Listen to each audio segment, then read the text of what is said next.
this demonstration, we're going to take a look at regeneration. And in the Rankine cycle, regeneration is achieved by two different types of components, an open feed water heater or a closed feed water heater. Regardless of which style we're using, the idea behind it is to steal a little bit of energy from one point in the cycle, and that's done by extracting some steam from the turbine, and use it to preheat the water going into the steam generator, so that you need to supply less heat from outside of the cycle in order to achieve work output. So we're going to take a look at both open and closed feed water heaters. So we're beginning with all of our default parameters here in the Rankine cycle simulator, and that gives this TS diagram. Now I'm going to actually superheat this inlet a little bit to get a little more realistic condition. So I'm going to put 250 degrees of superheat there, and so point 1 is now out in the superheated region. So this is still a very simple Rankine cycle. There's no reheat, and currently there's no feed water heaters either. So we'll look at open feed water heater first, and the way we turn that on is just by increasing the extraction fraction here from 0 up to some value. So before we do that, let's take a screenshot of these operating conditions so we can compare the before and after and see what effect the changes are having.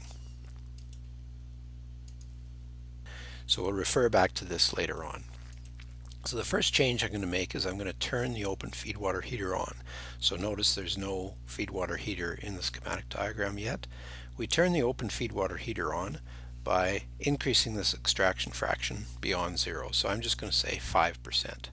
So we'll go down here and take a look. Now we've got two turbine stages with a small fraction, 5% of the flow extracted, fed to an open feed water heater. So because this is an open feed water heater, we need two pumps. First pump to get us from the condenser pressure up to the extraction pressure, and then after these two streams mix together, there's a single outlet, and the second pump takes us the rest of the way up to the steam generator. Now in terms of the TS diagram, here's our turbine process. From 1 to 2 is the first stage, then there's a bit extracted, 5%, and then the rest from 2 to 3. So the open feed water heater process on the TS diagram, 2 is our extracted steam, so that's the conditions right here. So that's a very high temperature steam there, high enthalpy. So we take a little bit of 2 and mix it with the feed water that is coming into the open feed water heater here at 5. So this point right here, that's the pump process from 4 down here up to 5. So 5 is the inlet to our open feed water heater. So the two inlets, it's a large flow at 5 and a small flow at 2. And those are being mixed together, and they're coming out at 6, which is here. So the effect of this open feed water heater has been to preheat the feed water from 5 up to 6. And if we were to extract even more, this 0.6 would move up to even higher temperatures. Now the second pump then takes over and pressurizes us up the rest of the way to the steam generator pressure. So let's see what effect this has had on the performance parameters of the cycle. So we'll go back to our original conditions here, and the original conditions had a thermal efficiency of 41.12, but now we've increased that thermal efficiency to 41.47. So that's a fairly significant increase in the thermal efficiency, and that's the benefit of having this open feed water heater. We'll note, however, that the net work, which used to be 1368, has dropped down to 1318. So there is a reduction in the work because there's less flow going through this second turbine. So the second turbine doesn't produce as much work as it used to because there's a lower mass flow rate through it. But there's certainly an overall benefit in the thermal efficiency. So we'll turn that open feed water heater off just to return back to our base conditions, and we'll turn the closed feed water heater on. So we'll go to 5% extraction for the closed feed water heater. So looking at the plant layout here, the schematic diagram, again we have an extraction point and we pull that out, but now it goes through a heat exchanger that has two inlets, the extracted steam going in there at 2 and the feed water relatively cool coming in at 5. Heat is transferred from the hot side to the cold side, so the hot exit comes out at 6 and the cold exit is preheated, comes out here at 7. And those are separated by a pressure boundary, a shell and tube heat exchanger usually, so they can be at different pressures. And because these two streams can be at different pressures, we only need one pump. We can use a single pump to get us all the way up to the steam generator pressure in one step. Now let's take a look at the TS diagram. Again, here's our extraction point.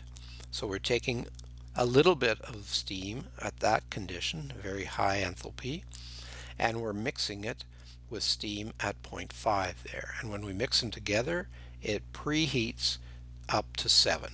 So that's the heating effect of the closed feed water heater. Again, we're only extracting 5%, so it's a rather small increase. If we extracted more, at 0.7 would move up higher.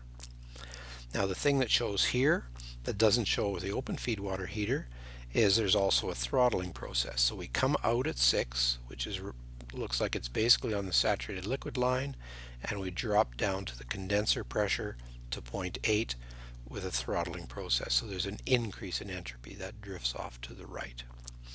Now in terms of our performance parameters, if we compare to our original, now the thermal efficiency is 41.34 and our baseline was 41.12. So the closed feed water heater also helps our thermal efficiency.